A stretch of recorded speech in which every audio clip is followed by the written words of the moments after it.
오늘 말씀 보도록 하겠습니다. 오늘 말씀은 고린도후서 4장입니다.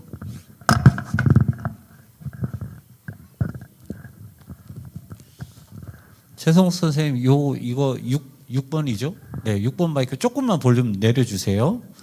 자, 고린도후서 4장 16절부터 5장 5절까지인데요.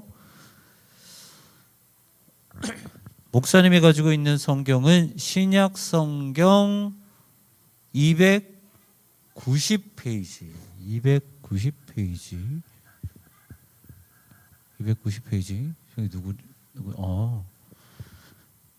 자, 290페이지 고린도후서 4장 16절부터 자, 목사님하고 교독하겠습니다. 목사님 먼저 읽을게요. 그러므로 우리가 낙심하지 아니하노니 우리의 겉사람은 낡아지나 우리의 속사람은 날로 새로워지도다.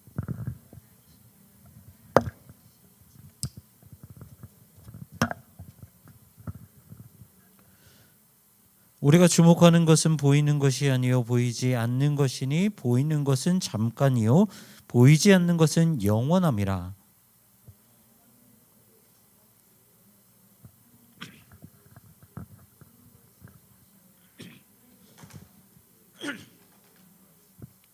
참으로 우리가 여기 있어 탄식하며 하늘로부터 오는 우리 처소를 덧입기를 간절히 사모하노라.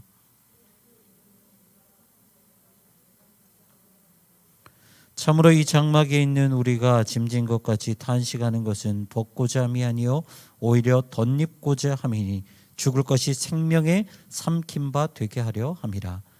곧 이것을 우리에게 이루게 하시고 보증으로 성령을 우리에게 주신 이는 하나님이시라. 아멘. 다시 한번 기도합니다. 사랑과 은혜가 풍성하신 하나님, 거룩하신 하나님 아버지의 말씀 앞에 섭니다.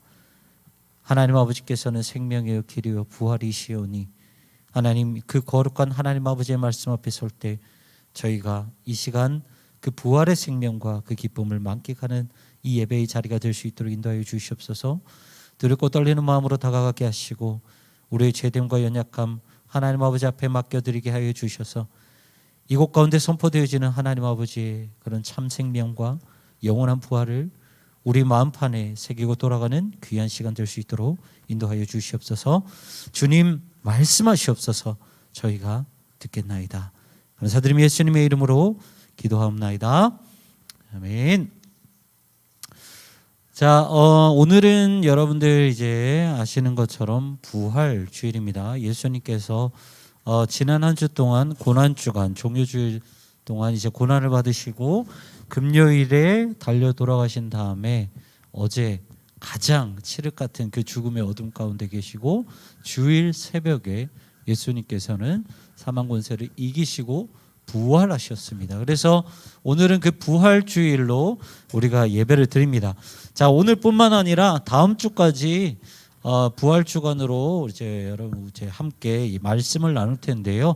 참고로 말씀을 드리면 부활 주간은 부활 주일 오늘로 끝나는 것이 아니라 오늘부터 오순절 강림 주일까지 모든 기간을 부활 주간이라고 합니다. 그래서 초대교회 우리 신앙의 선배들은 그 오랜 기간을 부활하신 하나님을 놓고 기쁘게 잔치를 벌이며 예배를 했다라는 것 여러분들 참고로 좀 아시고요.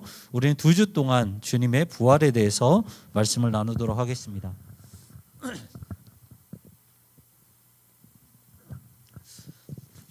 얼마 전에 이제 목사님이 아마 여러분들도 이제 본 친구들도 있을 줄 압니다만 얼마 전에 목사님이 이제 유퀴즈 온 더 블럭을 이제 봤어요. 뭐 그렇게 뭐 목사님 집에 TV가 없기 때문에 보지는 못하고 그냥 유튜브 그냥 돌아다니는 짤로 이렇게 봤는데 이 프로그램에서 이제 푸른 재단 나무 김종기 이사장님이 나온 적이 있어요. 보통 이제 유퀴즈를 본 친구들은 알겠지만 뭐 재미있는 내용이 나오기도 하고 도전받는 내용이 나오기도 하고 감동적인 내용이 나오기도 하는데 좀 유난히 슬픈 내용이 좀 나왔어요.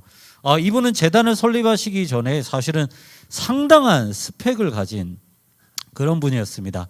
이분인데요. 상당한 스펙을 가졌는데 삼성그룹 비서실에서 일하셨고 그리고 입사한 지 10년밖에 되지 않은데 홍콩, 삼성 홍콩 지사의 지사장으로 이제 승진을 하게 되셨어요. 그래서 이제 그분의 말씀을 보면은 정말 앞만 보고 최선을 다했기 때문에 이렇게 뭐 짧은 기간에 높은 자리까지 갈 수 있었죠. 하지만 1995년 이제 한 20년 전에 아주 중대한 아주 큰 사건이 일어납니다. 뭐냐면 그것은 사랑하는 아들이 스스로 목숨을 끊어버리는 일이 생기게 돼요. 당시 아들 나이는 여러분들과 같은 고등학생 1학년이었습니다. 이제 상급생이죠. 선배들한테 계속해서 구타를 당했어요. 폭력을 당하고, 그리고 집에 왔는데도 계속해서 삐삐가 울리면서 삐삐를 쳐서 밤에 놀이터로 그리고 노래방으로 불러내서 계속해서 괴롭히고 폭력을 일삼았죠. 그래서 그것을 너무 이제 힘들어해서 견디다 못해서 결국은 아파트에서 투신을 합니다. 근데 마음이 아픈 게 뭐냐면 투신할 때 차라리 뭐 이런 말이 어떻게 될지 모르겠지만 한 번에 이렇게 죽었으면 좋겠는데 투신을 했을 때 차 위로 떨어지게 돼요. 그리고 살게 됩니다.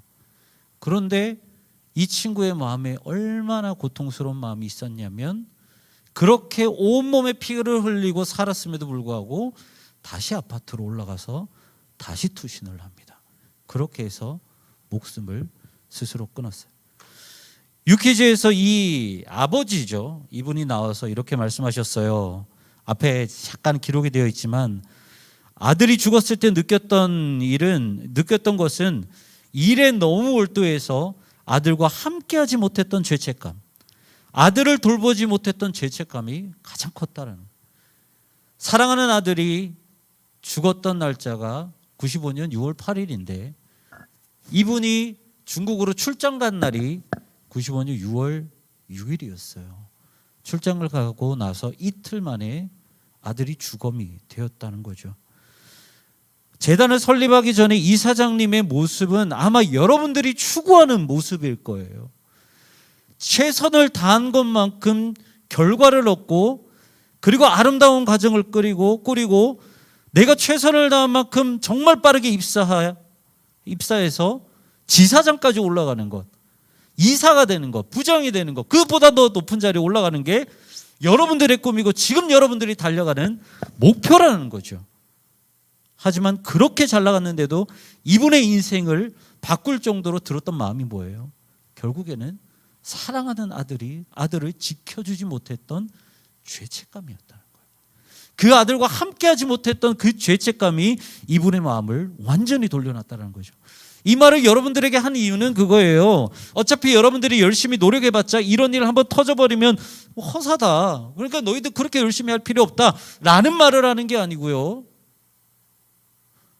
앞만 보고 달려가는 여러분들에게 가장 소중한 것은 무엇인가라는 것을 던져주고 싶었다는 거예요. 부활주일에 최선을 다해서 달려가고 있는 여러분들에게 이 말을 하고 싶었어요. 여러분에게 진짜 중요한 것은 무엇입니까?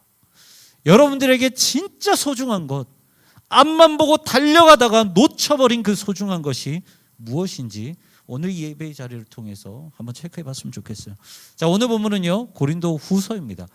사도 바울이 우리 성경에는 고린도 전서 후서가 있지만 사실 사도 바울이 고린도 교회에 보내는 편지는 총 4개의 편지입니다. 그 중에서 고린도 후서가 가장 마지막 편지인데 어떤 내용이 기록이 되어 있냐면 이때 당시에 이제 고린도 전서에서 우리가 보면 알 수 있겠지만 고린도 교회에 이제 분열이 생겨요. 네가 잘났니 내가 잘났니 하면서 분열이 생기는데 하필이면 그 분열을 틈타서 누가 틈탔냐면 거짓 교사들이 틈탑니다. 혼란을 오히려 불러일으켜요. 그리고 그 거짓 교사들은 뭐라고 말하냐면 야, 이 교회에 세운 그 목사 있지? 설립한 목사 있지? 그 사도 바울? 근데 그 사람이 과연 진짜 사도일까? 사도 아닐걸? 그러면서 이 바울을 계속해서 의심하게끔 만들어요. 이런 사건을 통해서 사도 바울이 이 고린도후서에서 무엇을 기록하고 있냐면 자신은 진짜 사도라는 것을 증명하고 있고요. 그리고 내가 다시 고린도 교회에 갔을 때 너희 거짓 교사들 내가 다 심판해버리겠다라는 경고의 메시지를 적어서 고린도 후서를 보냅니다. 그중 이제 오늘 본문에는 무엇이 기록이 되어 있냐면 2가지가 기록이 되어 있는데 하나는 사도라는 사람은 복음의 본질을 누군가를 비하하고 깎아내는 것이 아니라 복음의 본질을 전하는 사람이 사도이다. 그리고 또 한 가지는 복음을 전하는 사도 역시 연약한 사람이다라는 것을, 이 두 가지를 메시지를 전합니다. 그런데 여기서 우리는 두 번째에 집중해서 볼 거예요. 자, 바울은 오늘 고린도후서 4장에서 아무리 사도라 할지라도 사도도 역시나 연약한 사람이기 때문에 박해를 받고 핍박을 받으면 모든 것을 포기하고 싶고 지친다라는 것을 먼저 그 연약함을 말을 해요. 하지만 여기서 바울이 진짜 말을 하고 싶은 것은 사람은 비록 약하더라도 그 사명을 끝까지 나아갈 수 있게 붙잡아 주는 것이 있는데, 그것을 뭐라고 말을 하냐면 바로 복음이라는 거예요. 사람이 잘나서 이 복음을 끝까지 갖고 가는 게 아니라 복음 자체에 하나님의 능력이 있기 때문에 그 복음이 연약한 인간을 끌고 간다라는 거예요. 여러분들, 우리 사순절 6주간은 우리가 보냈죠. 앞에 항상 설교 영상, 오늘은 없지만 설교 영상 가운데 말씀이 하나가 있었어요. 늘 똑같은 말씀. 뭘까요? 어떤 말씀이 있었을까요? 그죠? 네. 어떤 영상이 나왔는지도 모르는데 어떤 말씀을 물어보면 자, 당황스럽죠. 자, 고린도전서 1장 18절의 말씀이 항상 나왔습니다. 거기에 되면 이렇게 기록하고 있어요. 십자가의 도가 멸망하는 자들에게는 미련한 것이지만 구원을 받는 우리에게는 하나님의 능력이다라는 말씀이 기록이 되어 있어요. 뭐냐면 쉽게 말하면 복음은 하나님의 능력이다. 그렇기 때문에 사도라는 사람, 그리스도인이라는 사람, 복음을 전하는 사람이 아무리 연약한 인간이라 하더라도 그 사람을 끝까지 붙잡고 이끌어 나간 것이 뭐라고요? 복음이라는 거예요. 그래서 사도 바울은 오늘 고린도후서 5장 2절에 이렇게 말을 해요. 참으로 우리가 여기 있어 탄식하며 하나님께 호소하며 하늘로부터 오는 우리 처소를 덧입기를 간절히 사모하노라. 우리가 연약하기 때문에 복음으로 우리에게 주신 가장 큰 축복, 하늘로부터 오는 그 처소를 사모할 때 우리에게 맡겨주신 그 사명을 끝까지 붙잡고 나아갈 수 있다는 것을 말하는 거예요. 우리 여기서요, 두 가지를 한번 살펴볼 거예요. 탄식하다라는 것과 덧입다라는 말을 우리가 한번 살펴볼 겁니다. 여러분들, 탄식이라는 말은 하늘로부터 오는 처소예요. 제가 잘못 표시했네요. 하늘로부터 오는 처소와 덧입기라는 단어를 우리가 한번 살펴볼 텐데, 자, 먼저요, 하늘로부터 오는 처소라는 말이에요. 하늘로부터 오는 처소는 무엇을 말을 하냐면, 우리가 이 처소라는 단어를 생각하면 우리가 흔히 이렇게 생각을 해요. 하나님 나라인가? 왕국인가? 라고 생각을 하죠. 그래서 하늘로부터 오는 처소는 하나님 나라구나 라고 생각을 하지만, 원어 그대로 살펴보고 사도 바울의 그런 일상에서 이 단어를 해석했을 때 처소라는 단어는 하나님의 나라와 왕국이 아니라 몸을 이야기합니다. 그렇기 때문에 하늘로부터 오는 처소는 다르게 말하면 부활의 몸을 이야기를 하는 거예요. 바울이 말하고 싶었던 것이 이거예요.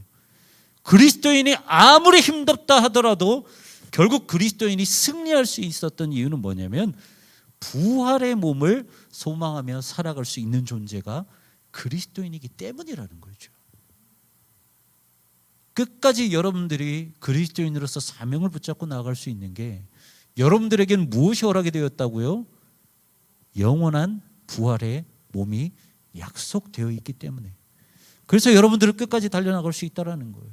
그렇다면 이렇게 우리가 부활의 몸을 사모할 수 있는 그 소망의 근원은 무엇일까요? 여러분들 잘 기억하세요. 우리가 그 소망을 가질 수 있었던 그 소망의 근원은 바로 예수님의 부활이라는 거예요. 우리도 힘든 것처럼 예수님이 이 땅 가운데 육신의 몸을, 똑같은 연약한 육신의 몸을 입고 오셨죠. 핍박받으셨어요. 박해받으셨어요. 돌 던짐을 받으셨어요. 십자가의 마지막까지 피 흘리시며 죽으셨어요. 하지만 마지막 결국은 어떻게 됐어요? 죽음과 사망의 권세에 완전히 어둠 가운데 빠져버리신 것이 아니라 결국에는 부활을 하셨다라는 거죠. 그리고 부활의 첫 열매가 되셨다라는 거예요. 그렇기 때문에 예수 그리스도를 나의 구주로 고백하는 모든 이들에게는 똑같은 부활의 소망이 있게 된다는 거죠. 그리고 두 번째로 우리가 집중해서 봐야 될 단어, 바로 덧입다라는 말이에요. 자, 덧입다라는 말은 목사님이 여러분들에게 몇 번 이야기를 해줬어요. 입고 있었던 옷을 싹 벗고 새로운 옷을 입는 게 덧입다라는 게 아니라 내가 무슨 옷을 입든 간에 그 위에 옷을 덮어버리는 거예요. 그게 덧입다라는 표현이에요. 그러니까 이게 뭐냐면 내가 입고 있는 옷이 냄새가 나든 더럽든 뭐가 됐든가 찢어지든 간에 그 위에 새로운 옷을 입히는 것이 바로 덧입다라는 거죠. 이것이 여러분들 부활의 은혜가 우리에게 임하는 방법이에요. 여러분들은 어떻게 신앙을 고백할지 모르겠지만 우리는 죄인입니다. 겉으로 봤을 때 깔끔하죠. 여러분 목사님 깔끔해요, 안 깔끔해요? 알았어요. 알았어요. 뭐 어떻게 볼지 모르겠지만 어쨌든 최선을 다해서 목사님 입장에서 깔끔하게 입고 나와요.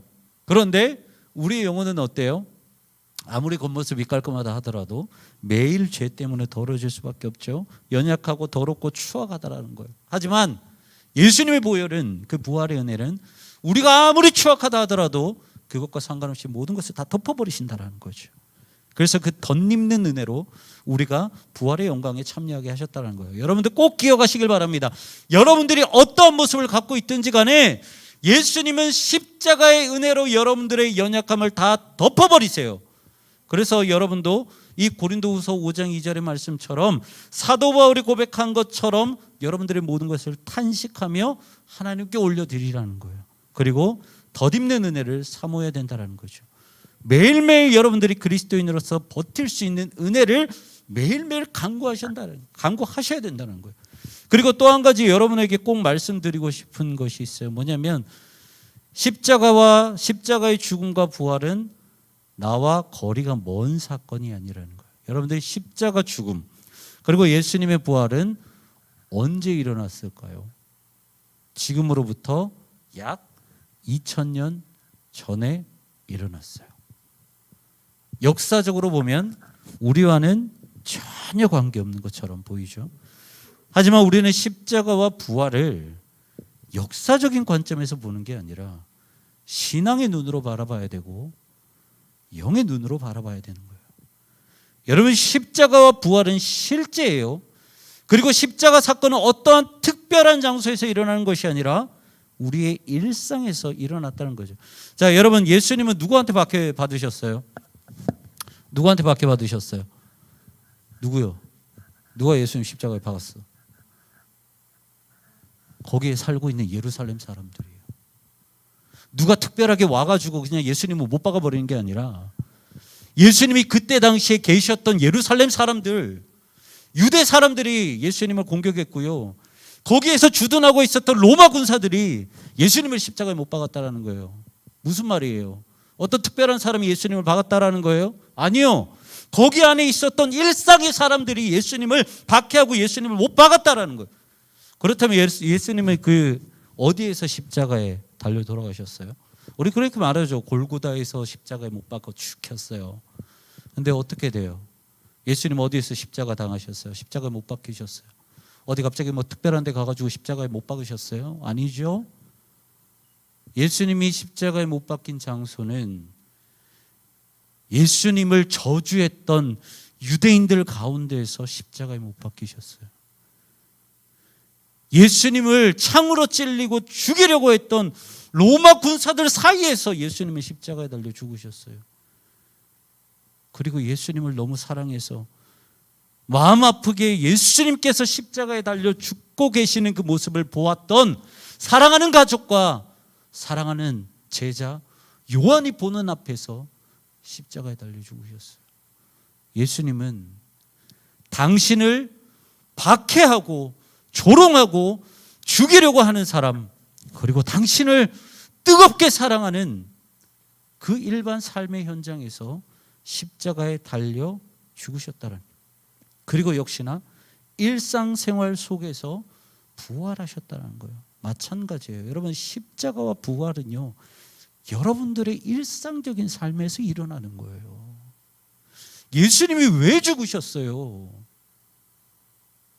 당신을 박해하고 있는 그 사람들 때문에 죽은 거예요. 당신에게 지금 못 받고 있는 그 사람들 때문에 죽으신 거예요. 그렇기 때문에 다른 장소에서 죽으신 것이 아니라 그 죄인들 사이에서 죽으신 거라고요. 우리 인생도 마찬가지예요. 예수님은 우리 인생들, 우리의 일상적인 삶 안에서 죽으셨어요. 왜? 우리를 대속하기 위해서. 예수님은 우리가 살아가는 삶 속에서 부활하셨어요. 왜? 우리의 일상의 삶 가운데서 부활의 소망을 드러내기 위해서. 여러분들은 그건 아셔야 된다는 거죠. 그렇기 때문에 여러분들도 바울처럼 탄식하셔야 돼요. 탄식하셔야 돼요. 하나님, 나 힘들어요. 나 숨 막혀요. 나도 예배를 가는 것이 먼저가 되고 싶은데 항상 그게 잘 안 돼요. 치열한 경쟁 속에서 살다 보니까 항상 불안한 가운데 있어요. 스트레스 가운데 있어요. 내가 앞으로 뭘 해야 될지 모르겠어요. 무슨 마음이 되었든지 간에 여러분들 탄식하셔야 된다. 여러분들이 왜 탄식하셔야 되는 줄 아세요? 예수님의 보혈은 덮지 못하는 것이 하나도 없기 때문이에요. 아무리 더럽고 추악하고 아무리 연약하다 할지라도 예수님의 보혈이 덮지 못하는 것은 하나도 없어요. 그러니까 모든 것을 다 올려드리세요. 그리고 중요한 것은 여러분들의 삶에서 꼭 부활을 경험하시길 바랍니다. 십자가의 사건을 경험하셔야 예수님이 내 삶 가운데 간섭하시고 나를 너무나도 사랑하시는구나라는 것을 경험할 수 있고요. 그 여러분들의 일상 가운데 십자가를 경험해야 여러분들이 참된 안식을 누릴 수 있어요. 참된 평강을 누릴 수 있다라는 거예요. 여러분들 다시 한번 말씀드립니다. 부활은 단순히 먼 미래에 있는 사건이 부활이 아니에요. 오늘 저와 여러분들의 일상에서 지금도 일어나고 있다라는 것입니다. 여러분들 처음에 목사님이 아까 유키존드 블럭에 나오는 이사장님의 이야기를 말씀드렸죠. 진짜 중요하고 진짜 소중한 것은 따로 있다고. 여러분들은 열심히 달려가셔야 돼요. 그리스도인이기 때문에 여러분들의 진로가 무엇이 되었든, 일이 되었든 아니면 대학이 되었든 뭐가 되었든지 간에 여러분들은 가장 먼저 최선을 다해야 될 의무가 있어요. 그런데 그 너무나도 최선을 다하는 그 일상 속에서 여러분들이 놓쳐야 되는 것이 무엇인지는 반드시 체크를 하십시오. 최선을 달려가고 있는 여러분들이 바라는 목표, 하지만 그 안에서 여러분들이 절대로 놓쳐버리면 안 되는 것들, 그것은 말씀을 통해서 여러분들에게 말해준 것처럼 여러분들의 인생에서 십자가에 덧입는 은혜, 그 부활에 덧입는 은혜는 반드시 발견하셔야 된다. 마지막으로 이 말씀 목사님이 읽어드릴게요. 목사님 인생에서 가장 소중하게 여기는 말씀 중에 하나예요. 시편 37편 24절에 이렇게 말씀하십니다. 그는 넘어지나 아주 엎드러지지 아니하면 여호와께서 그의 손으로 붙드십니다. 여러분들에게 말합니다. 여러분들은 넘어질지 모르겠지만 완전히 엎드러지지 아니하는 것은 여호와께서 여러분들의 손을 붙잡고 계시기 때문입니다. 그게 여러분들의 소망이 되어야 돼요. 그게 여러분들의 인생에 가장 소중한 것이 되어야 됩니다. 이 시간 우리가 기도하면서 나갔으면 좋겠어요. 하나님, 오늘 거룩한 부활의 주일입니다. 하나님, 우리가 이 주일 가운데에 무엇을 깨달아야 하는지 알게 하여 주시옵소서. 우리 사랑하는 친구들 정말 바쁘게 달려나가고 있고요, 정말 최선을 다해서 달려나가고 있습니다. 하지만 그 바쁜 일생 가운데서 우리가 절대로 놓치지 말아야 될 것, 십자가에 덧입는 은혜, 부활에 덧입는 은혜, 그것은 놓치지 않게 하여 주시옵소서. 그래서 그 십자가 때문에 하나님 아버지의 사랑을 발견하고 그 부활 때문에 참된 안식과 평안을 우리가 누릴 수 있는 우리 사랑하는 친구들 될 수 있도록 인도하여 주시옵소서. 여러분들의 마음을 탄식하십시오. 여러분들의 마음을 올려드리시면서 하나님 아버지 그 덧입는 은혜를 누리게 해달라고 이 시간 기도하면서 나가도록 하겠습니다. 기도하겠습니다.